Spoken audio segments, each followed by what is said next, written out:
It's Dr. Manny. Welcome to Asylum. Okay, so I decided to do two things with this broadcast tonight. Um, Social experiments are always fun. So I figure whoever hops on, I'm going to go ahead and just find out why they're here. So don't try to hide because when you jump on, it actually tells me that you're on. So we'll figure out why you're here, what's on your mind, or whatever.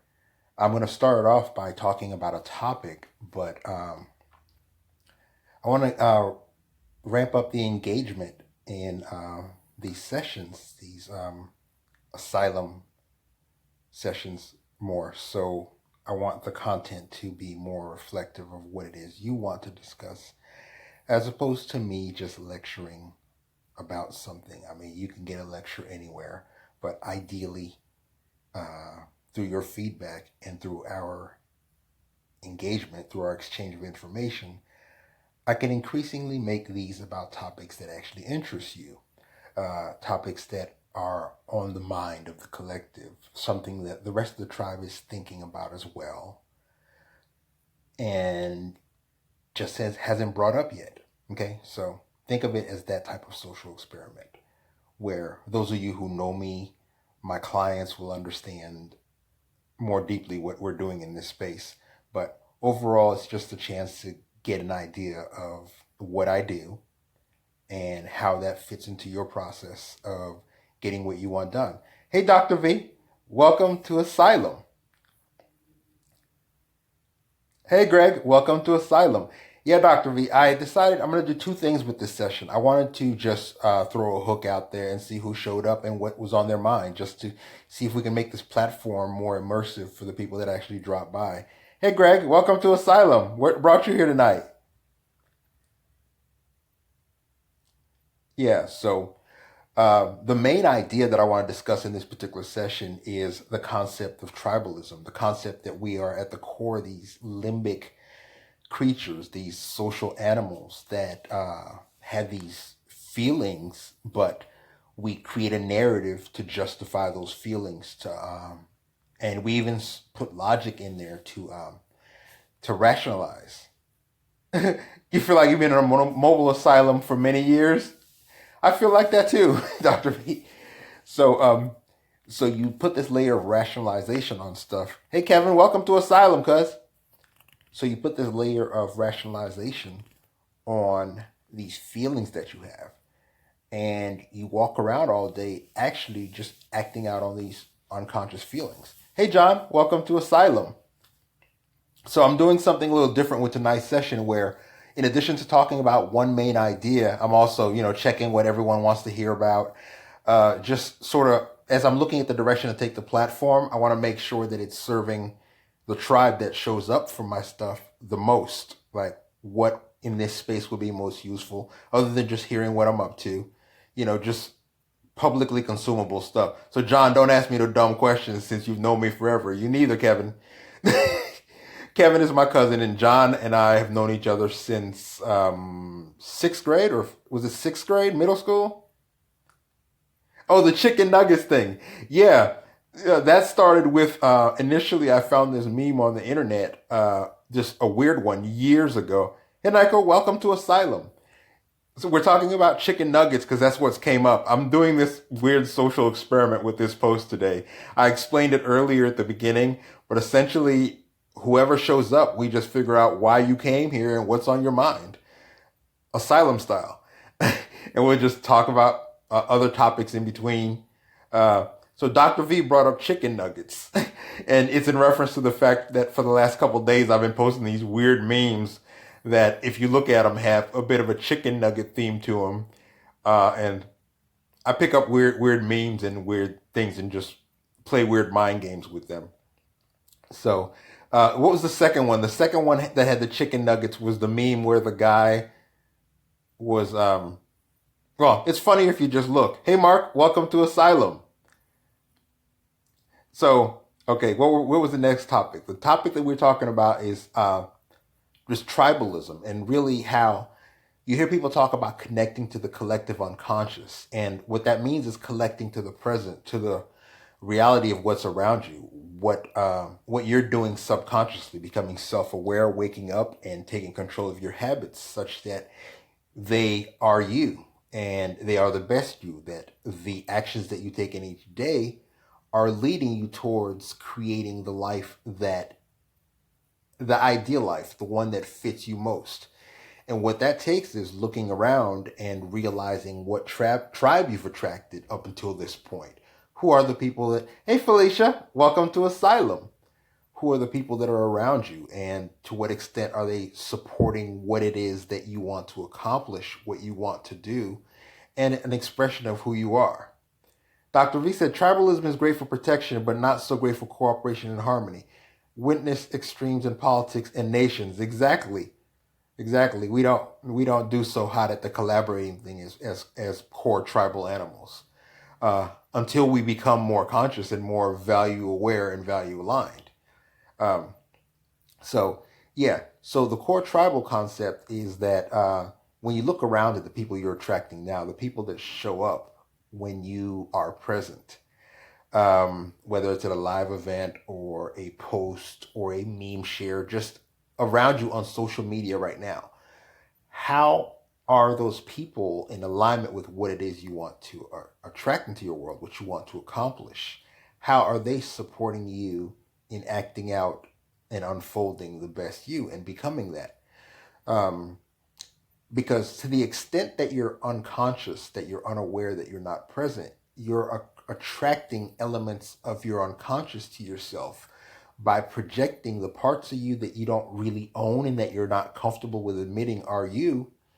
You tend to project those onto a tribe that you attract, people who you attract into your life, into your consciousness, to play roles that were played by by people in the formative aspects of your life. So we repeat these cycles from our tribe of origin, the people by whom we were raised, the beliefs that they instilled in us.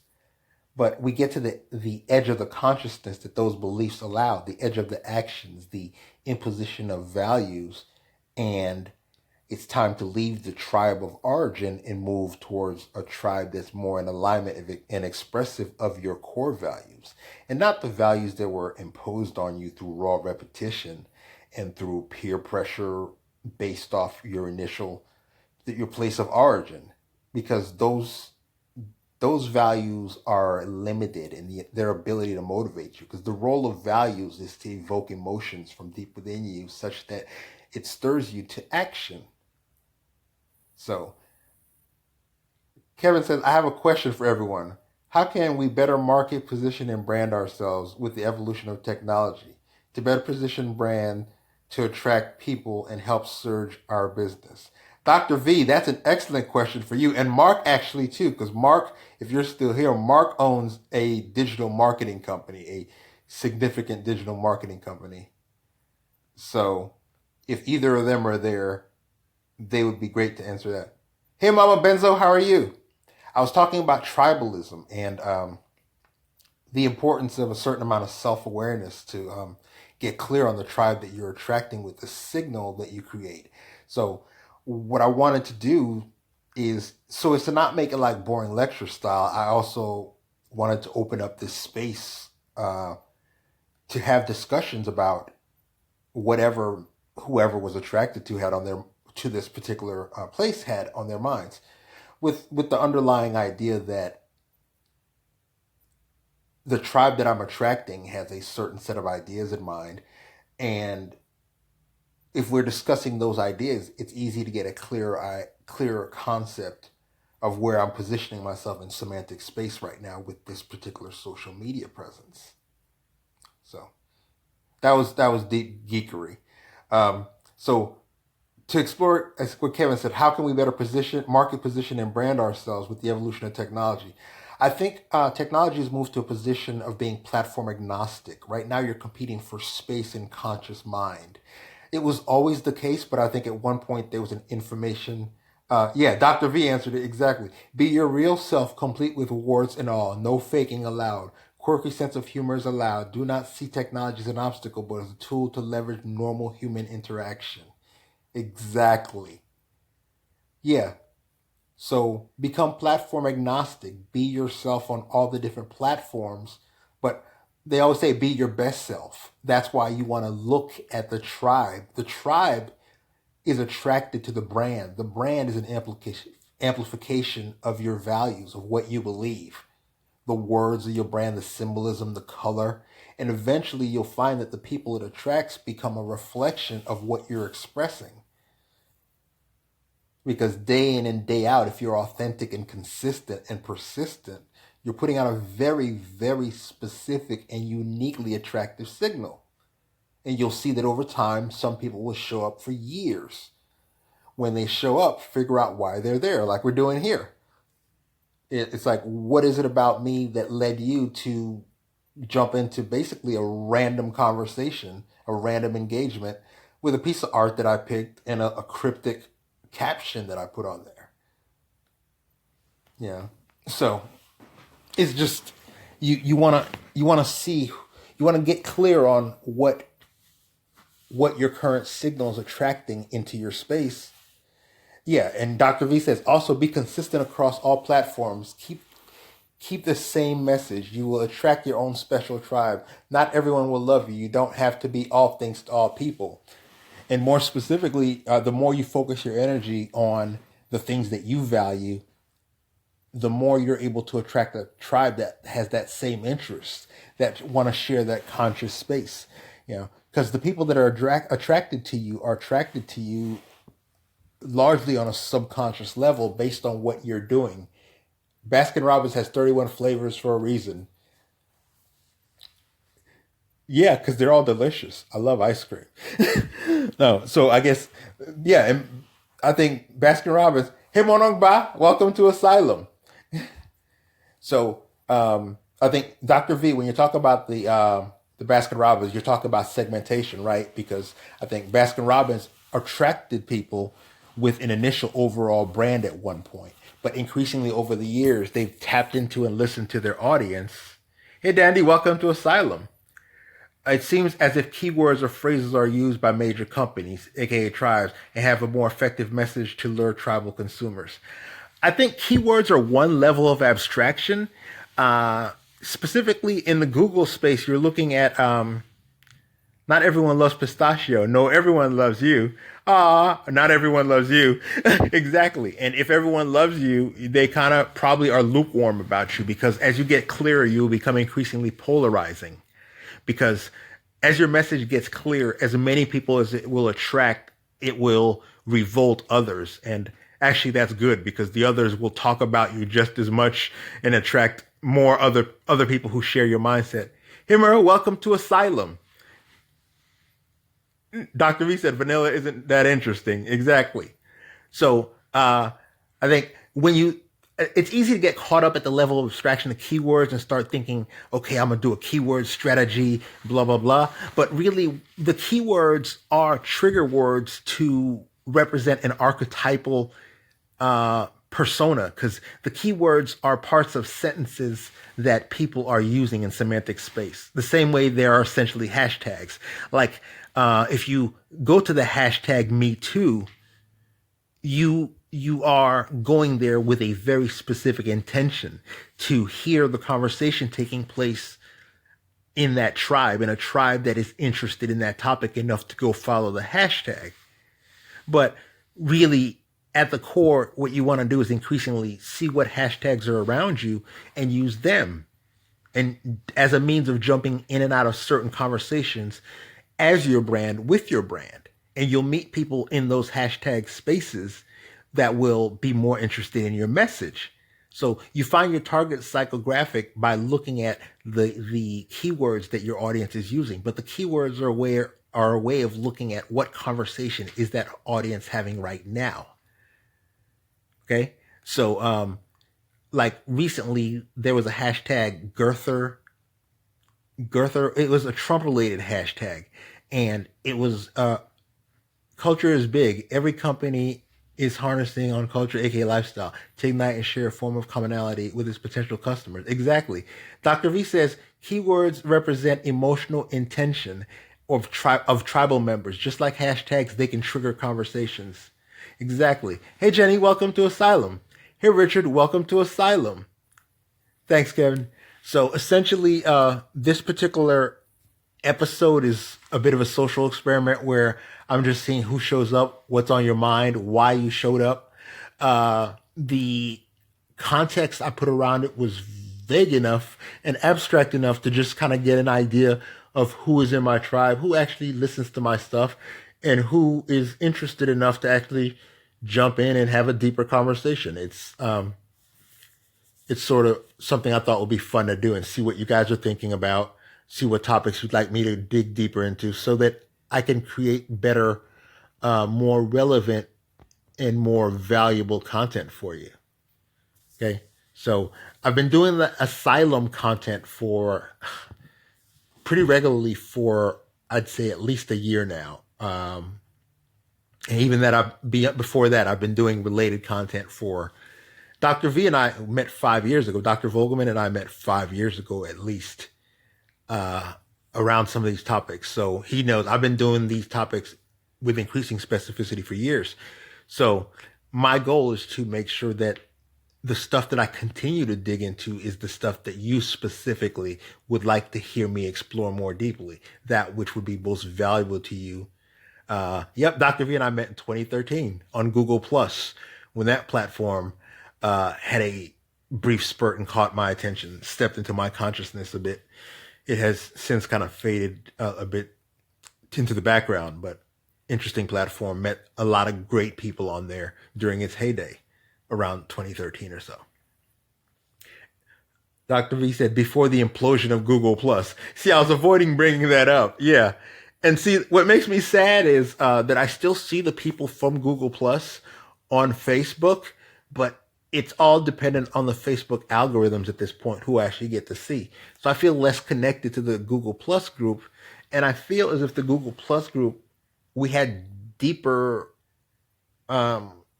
more chewier conversations, chunkier conversations. So I missed that aspect. But when I go on there now, it kind of makes me feel a little sad. Because I remember at one point, my main account, I worked my main account up to 12,000 followers. And there's some of them are still there, but it feels different now. You know, we're not doing those live hangouts like we used to do. Yeah, we are everywhere. Google Plus still works. We had far deeper and more meaningful conversations. Exactly. And we used to jump on the lives.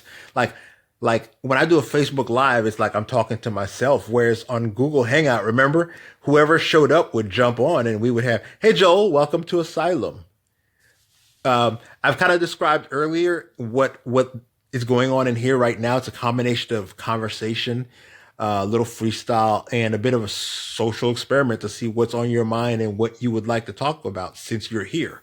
So just jump in at any point with whatever topic you've seen me discuss in the past that actually brought you into this space and how we can look into that more. And I'm open for questions and answers about stuff. And if it's not stuff I know, we'll look to see who in my tribe is an expert in it. I have quite a team of folks that I have deep, meaningful relationships with.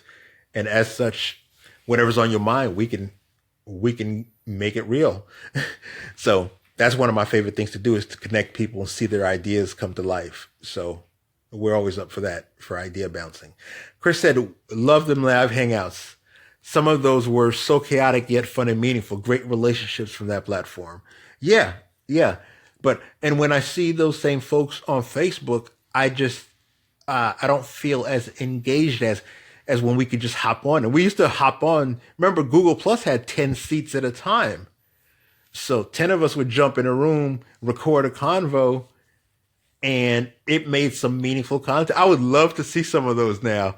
Dr. V, we have a ton of reels we need to go back and look at and extract some good content, because we've got years of content that we've been creating with pretty good production value too on Google Plus. Because remember the green screens and everything, and the editing functions and the interactive audience sound effects. Makes me sad to think back a little bit, a little nostalgic. Kevin says, seriously, I'm great at designing, but right now a visual moving content has a greater effect on at stopping traffic than type. Typography is still effective, especially if you have a strong following. But but if you're a new startup, you have to literally hit the ground running to catch up with a Fortune 500. Absolutely, absolutely. Yeah, you've got to find out what works best for you. I mean, if you can nail people with 140 characters, then that's your medium. Um, I think I'm I'm most comfortable on audio and with video. I think I'm thinking a lot more about positioning, angle, and how I look. But with audio, I think I can go pure idea and just look at questions, answer questions, have deeper, more meaningful conversations. Or 280 characters. Yeah.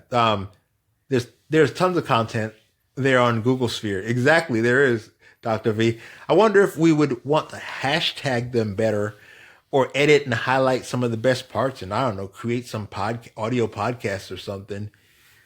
But with me, it's more fun to just go out there and create new stuff. Honestly, I feel as if all those ideas over the years, I like to think I've gotten better at communicating them or and better at connecting with an audience overall. So it makes me feel like just keep creating new content and don't look back. I don't know. That's how I feel about it. Um, yeah. So what else? So at the core, we're tribal. Dr. V said, great idea. We can review the old ideas and see how we've changed. Absolutely. I mean, the friendships that we formed back then have a way deeper meaning now. I mean, because we know each other better. So anything we would look at back in the day we would be able to see the more meaningful content in there, the stuff that's still relevant to our current brands, and create something pretty nice and foreground that, and create some valuable packages that would serve people pretty well. That's an idea. Evolve relationships and trends within our tribes. Yeah, yeah. I mean, even a look who's still around type of episode would be awesome. That's an idea because Google Plus, the Hangouts are gone, the live recorded Hangouts, but YouTube Live is still around, and I think it kept most of the same features. So we can still do a lot of that stuff. I would like to think really that they would have evolved the platform to be more effective for a large group broadcast type of thing. Because I know Ammon still does. Hey, Ferris, welcome to Asylum. I thought I'd just do a spot where whoever came through, whatever was on your mind, and just whatever. I do a lot of like the audio lecture style, and I'm looking to for 2018 to change the style to make it so that it's more of a conversation with you since you're here, or to honor your time and honor your presence as opposed to just ramble or whatever's in my mind. So whatever you're thinking, I have a seed topic. Hey Ty, welcome to Asylum. Good to see you. So I have a seed topic, and but really I don't want to spend the rest of my life just on these platforms talking to myself. So one of the key aspects of what I want to focus on intentionally for the coming year is to make it more like when you step into this space, you're joining a conversation, and you are, because right now Dr. V and I were in the middle of talking about Google Plus and how we used to do shows on there back in the day, like 5 years ago. And over the past 5 years, I mean, we've branched on, but Dr. Manning, self-talker. Yeah, that sounds weird. Yeah, YouTube Live is indeed a great option. Comments are quirky, but there are ways to have more interaction with other interfaces. So would it be like a YouTube Live with a Twitter chat or something? Although Twitter to me has, you know what? I think Zoom has a feature where you can push the Zoom to YouTube Live or Facebook Live.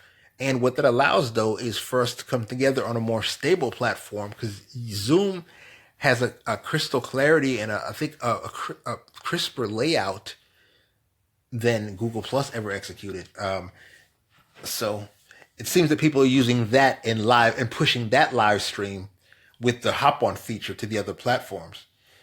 Zoom can simulcast, I believe. Dr. V said, yeah. Yeah. So I think that's a possibility, because I would love to get back into doing like the large group videos like we have been doing in the past. Yeah, that would be awesome. Can also use Stitcher. Stitcher is the podcasting platform, right? Because one of my commitments for this quarter is to get the podcast up. Okay. Yeah, no, that's great. Yeah. Yeah, definitely. Let's this week get together and talk about the podcast, because I feel as if I'm creating into the void on Facebook. And honestly, with the algo changes and stuff, it's getting a little bit irritating to me and a little futile feeling. So I was hoping that we could find some subscription platform, and where we can create a specific mailing list, and where we can create deeper engagement by getting a better idea of what the audience that shows up would like to hear about. So in that way, we could create 31 flavors, Baskin Robbins, like you said, so that we can take a look at who's showing up. That's you guys, the three of you. Who's in here right now? Throw me a little heart or something so I know you're here. Show me some love. Y'all dead silent. No hearts? Okay, so Dr. V said we are moving towards YouTube here. There we go. Thank you, Dr. V. I see them hearts. We are moving towards YouTube here on the West Coast, better for building tribes. Yeah. Hey, Kevin, thank you for the hearts, buddy. There you go. I feel alive. Yeah, I'm thinking, I was thinking YouTube as well, because, again, one of the topics I brought up earlier was the concept of tribes of origin as opposed to the tribes of values. And YouTube and Twitter and Instagram even and Facebook, they're tribes of value as opposed of shared interest, as opposed to tribes of intention, as opposed to, and I like what you said earlier, Dr. V, that hashtags represent emotional intentions. So it seems to me that the tribes on those platforms are intentional tribes, like people showing up, finding you on YouTube are people that share some sort of intention with you, or they wouldn't even be in that conscious space. You get an occasional troll, but if you're, I think, specific and clear enough in the signal, you'll attract a like-minded audience, a like-minded tribe, more intentional than a tribe on Facebook is what it seems to me. So, I mean, even with you said, if the comments are wonky, it's whatever. We can, I just feel as if psychographic wise, I'm a bit feeling like Facebook segmentation, and I don't want to move to Facebook ads. I mean, I guess they work for folks, and I get that, but I want to feel a better connection. Yeah, Facebook tribes can create groups, can create tribes. Yeah, and I guess one of the things I'm working on is my Facebook group as well. I think we're up to 335 people. So if you hear this and you want to join our tribe, that's a great point, Dr. V. Thank you for reminding me. It's called Dr. Manny's Asylum Triage. And in the next few months, I intend, hey, Kelly, welcome to Asylum. Hey, Robin, welcome to Asylum. We're doing a bit of a different format this time, you guys. So I invite you to just jump in with whatever's on your mind, whatever you'd like me to discuss more, because I'm moving away from the abstract lecture approach more to a, hey, why are you here? And what would you like to hear? What would you like me to discuss? What do you want to talk about? What crazy, quirky idea do you want to explore? Whatever. How can I be of most service to you since you've honored my space by showing up? Cool. Okay. So Dr. V and I, we go back about 5 years. I talked earlier about why. Hey, Hans, welcome to Asylum. Hans, we were talking earlier about the relationships we built on Google Plus. So if you go back about a few minutes, you can catch that. Since I met you on Google Plus as well, Dr. V and I met on Google Plus 5 years ago, and initially started joining masterminds and marketing masterminds together. And a lot of my core marketing that I learned was under the mentorship of Dr. V. So, how do we most effectively create that tribal Dr. V wrote, exactly. Yeah. So I like to think that the signal that I'm creating is platform agnostic because we've been doing this for years now. And my goal has just been to always consistently and most clearly and effectively express my intentions, express my ideas, describe my vision, share my mindset, and hopefully inspire some folks to think in a different, deeper, more complex, yet more connected mental space. And if I accomplish that, then I'm happy. Ideally, I can help people free themselves from a lot of the cognitive constraints they have now by looking at some of the quirkier ideas that I explore from a different perspective and some of the stuff that I've been obsessive and neurotic about over the years. So I guess that would mean attracting a tribe of shared interests because I would end up attracting people who are deeply into mindset and stuff because I've been talking about this stuff from different perspectives forever. Hans, we met around some neuroscience stuff way back in the day. Yeah. Hey, Dr. Shanika, welcome to Asylum. So I decided to make this episode a different exploration of just our unconscious dynamics, who we attract, who shows up for us, and why. So I thought I'd play a little mind game and just see just whoever shows up, find out what's on your mind, and then we'll steer the conversation in the direction of that topic. So far we've talked about the relationships that I've been building with some of you on social media. Dr. V, who jumped in here, I've met 5 years ago on Google Plus. Hans, I met a few years ago on Google Plus. A lot of other folks I've met on Facebook forever ago. Just kind of looking to see who my tribe is and how we met, how long we've known each other, why you showed up here to this particular thing, and how I can in the future be most useful to you with the ideas that I have so that I can move away from a model of just being in this abstract space to being able to create value specifically to the things that I have a deep knowledge of and what you specifically would like to right now know more about. So we can create that alignment. I think we can have that level of engagement, that depth of connection across these platforms. So kind of across all of my social media, increasingly, I'm moving towards building a deeper engagement with the people who are there because by and large, we're creating this tribe across that's platform agnostic across all these platforms using whether it's hashtags or just the fact that our shared interests and shared affinities continue to attract us. It's math, basically. This is law of attraction. This is group theory. This is just whatever. It's nonlinear dynamics at work. So we attract each other by interest and values. So that being said, by creating a clear signal across all these platforms and coming together and supporting each other across all these platforms, we can leverage the tribal dynamics to get the things that each of us sees as most valuable done through a shared set of shared idea exchange. In a lot of cases, some folks that drop by here just dropping by to get a little inspiration, getting their energy charged up a bit, helping them climb out of a possible sticking point. It's just whatever's on your mind, just throw it out there. And there's a pretty good chance that someone else, when they come through and listen to this particular audio, I tend to spread my audio across platforms to as large an audience as I can reach at any point in time across a signal.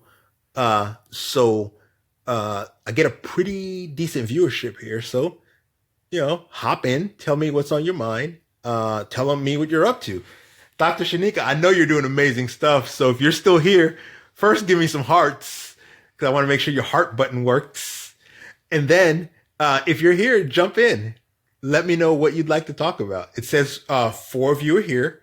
So I'm sure one of you has something on your mind that you'd like to jump into right now. What is it? Welcome to Asylum.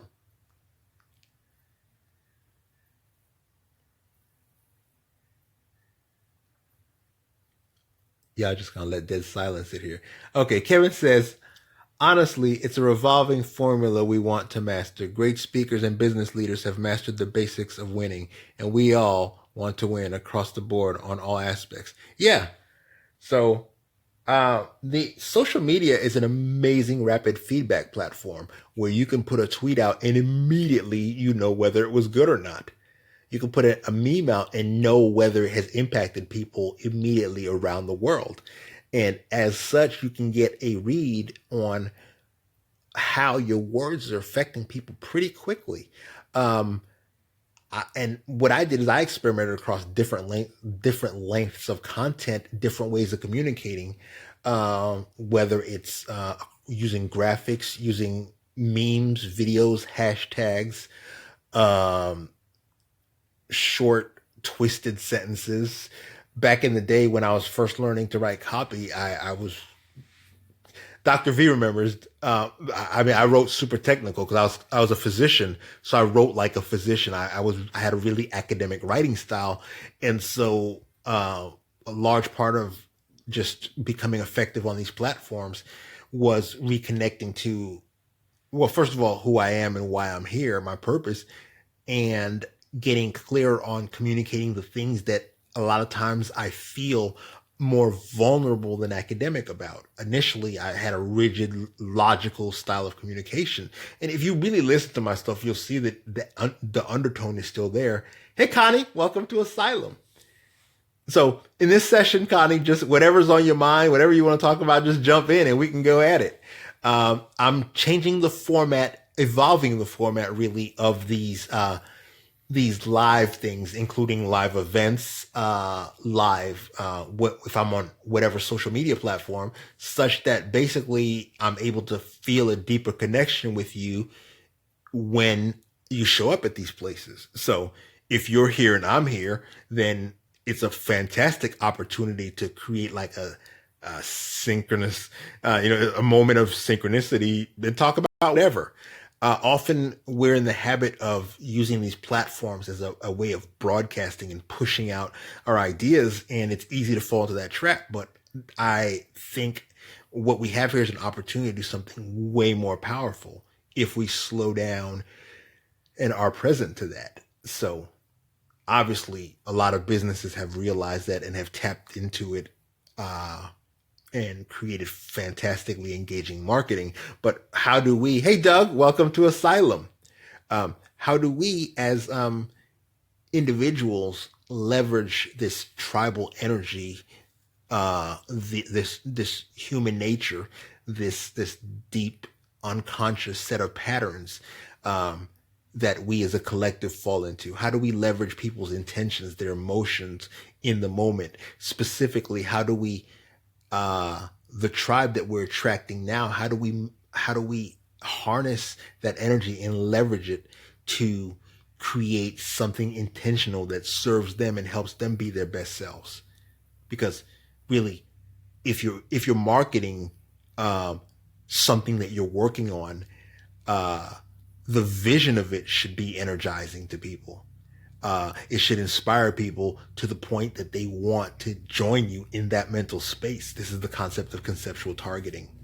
So conceptual targeting, Kevin, this is going back to our earlier topic. Conceptual targeting is just the idea of finding what words your tribe is using and finding such a specific tribe with a specific unmet need in this conceptual conscious space that no one is serving it, and connecting your brand to that need by serving that need in a way that not only serves not only nurtures the unmet need, whatever it is they want done, but also it provides, those are what are called functional benefits. But you also want to provide them with self-completion, self-expression benefits. A person wearing your brand or using your product is signaling something to the universe, signaling something to everyone else to say, see me in this particular way. This is my signal. If they're wearing your shirts, they're saying something. So the clearer you get on that, what you're saying, basically by enacting what you're living across these platforms in an honest and transparent way, the more effectively you attract that tribe, and the more that brand becomes something that energizes a specific space in the collective unconscious and spreads out virally. You said we need to be drilled like we're militants. We, especially I, would like to harness the energy and subject matter to attract prospects. It's just learning to be yourself. It's learning to put out your true signal and seeing that reflected and feeling energized by it and realizing that there's someone out there that you, once you kind of connect with yourself and clarify your signal. What's BS? That is simply being yourself? What is BS? That simply being yourself? That's what works. That's what works. Because once you step back and you are yourself, you connect with something deeper in the collective unconscious. Yeah, it's raw mathematics.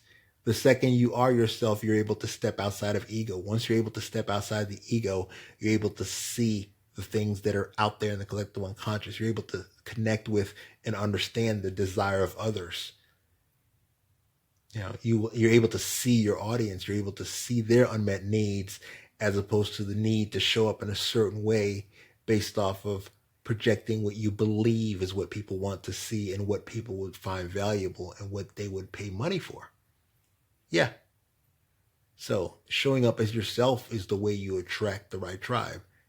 Now, if showing up as yourself means launching a software company, a soft drink brand, or like my homie Lawrence launched a tea brand, and it's a luxury tea, Charles and Company tea. And the brand, when you're doing face-to-face direct marketing, you're meeting people who are also in the process of spreading their message, and you're making a connection with them such that you basically choose to be together on this journey and build things together, because you're going to have to cooperate with the tribe that you attract to create the things that eventually attract a larger tribe. Like Dr. V and I, Dr. V has been on here, and you'll see he's at almost all of my stuff. Dr. V will be there from start to finish and has been for 5 years. So I met him by being myself. I mean, he's one of my best mentors. He's connected me with people deep in the game, and he has deep roots in the game. So by getting my brand and my signal out there, I have attracted an audience. Dr. V is part of my audience. Doug is a long-term part of my audience. Connie, who you see above in the conversation listening, is someone who I attracted by being myself on my Thinking About Quitting Medicine platform. And we worked together, and she became my client. We continue to have this long-term relationship. People misunderstand what this game is about. We think that we're just going to push. You said, I am addicted to binge watching ManyVision. We have this illusion because we haven't connected deeply enough with ourselves to see how to serve a larger audience by connecting to and amplifying and representing and reflecting and making heard and acknowledged a specific way of being, a specific set of values, a specific set of principles, basically what we believe in deep enough to act on. That's the signal that attracts your tribe. Being yourself, it's not just about social media and memes and stuff. It's about getting up day after day after day, despite the rejection, and telling people the same story because you believe on it. It's about building the courage, conviction to pursue a dream specifically that is to some people crazy because it's iconoclastic enough and outside the box enough that they're not able to conceive on how you're going to bring it to reality. It's about having a vision that is so clear that you're able to express that and able to express a set of intentions that are so clear that they're contagious. They're so clear that people feel them and identify with them. Hey, Scott, welcome to Asylum. I decided to make this episode a bit of a social experiment. So I explained what I'm doing in this session earlier, but we're just talking about whatever comes to mind. And Scott, we met also on Google Plus years ago. Dr. V and I were talking about the fact that we missed when the Google Plus, Dr. V and I met on Google Plus in 2013. So we were hopping on there when the green screens were getting hot. And Scott, you were doing some amazing production work back then, I remember. I distinctly remember your stuff had high production value, it had the polish, and also you had the deep expertise I mean, you still have the deep expertise, but that's what I specifically remember from Google Plus is when I showed up, your stuff even your live stuff, especially your live stuff, had a professional polish and energy to it that I really enjoyed. And then subsequently, even when you guys would do the replays, I remember where you and Jess would do the shows, Jess Duell would do the shows where you would bring together the best parts of the show and you would showcase it to your audience. And I remember when I hopped on the show with you guys and we did the awesome show, was it about the inner voices? Am I remembering that correctly? We did the show about interacting with your inner voice. That episode did really well. That's one I got to dig up. That's worth resharing. Absolutely. Yeah. Dr. V and I were talking about earlier about the value of going back and looking at those old videos and picking out the best parts now, because the difference is that semantically, I think with the value of these relationships and the years that we've put into getting to know each other and seeing each other to be consistent, essentially, as David Abraham would say, the trust that we've built by creating volumes of value. I think that content means something different now. I think it's more meaningful and really more telling of who we are and why we're here, I think. So just some stuff that came to mind. Dr. V said there was some gems in there, Dr. Manny. Absolutely. Absolutely. I think if only to like give snapshots of us along the journey. I like to think that all this practice has improved my ability to communicate with my audience in a non-dry academic way. That was one of the main goals. Yeah. Scott says, man, Dr. Manny St. Victor, I think you're talking about the golden age of Google Hangouts. Yes, absolutely. Yeah, Scott is another G Plus alum. Yeah, deeply involved alum. Yeah, when Hangouts were the rage, when we would jump on, I mean, they had 10 slots that you could sit in. So whoever showed up, we jumped in, and it was amazing. Now, my favorite episodes, though, was, I think this was the height of it, was when we were green screening and Ammon was having the episodes, the weekly episodes that Ammon had. Those were, with Ammon Johns, those were amazing. Actually, he still does the weekly. I gotta drop by there. I'm gonna be there next week. I'm gonna show up next week because that's one of the commitments I've made to myself for this year is to return. Yeah, Ammonized. Yes, Ammonized was fantastic. I think Ammon had more episodes of amazing, deep content with more experts showing up and deeper exploration of business ideas than anything. It was amazing. Yeah, those are definitely worth revisiting. Dr. V said when Hangouts were the rage and dinosaurs roamed the earth. Yeah. Yeah, that was 5 years ago already. That's pretty amazing. Was it 5 years? Because we met on Hangouts. Yeah. But yeah, y'all, I appreciate you dropping by Asylum. As always, put comments if you're dropping by and checking this later and want to follow up on some of these ideas we're talking about. If you'd like to join me in the deeper aspects of Asylum, where we're talking about stuff like some of the mastery work that I do in detail, some of the work I do with my clients and so on, with metaphor and behavior modification, goal setting, and just get deeper into those ideas, then put hashtag Asylum down here and I will add you to the Asylum group. Okay? So look forward to hearing from you guys. Take care. Dr. Manny, I'm out.